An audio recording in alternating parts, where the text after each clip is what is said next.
Xách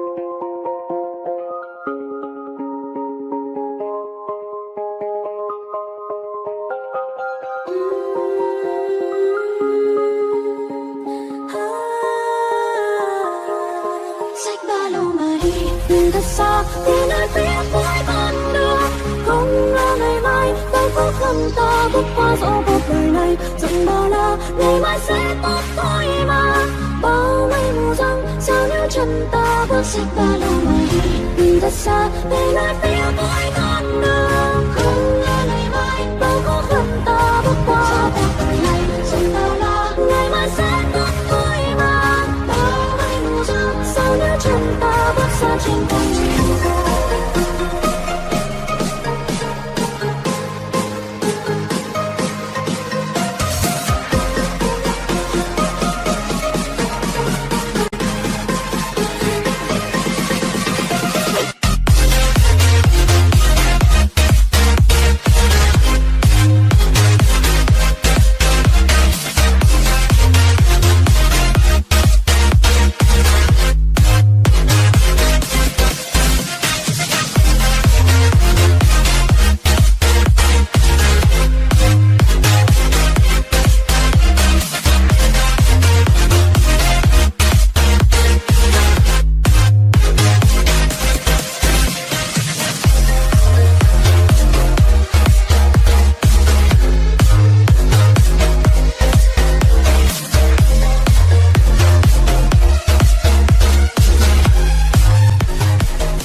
Something's gonna bring the change.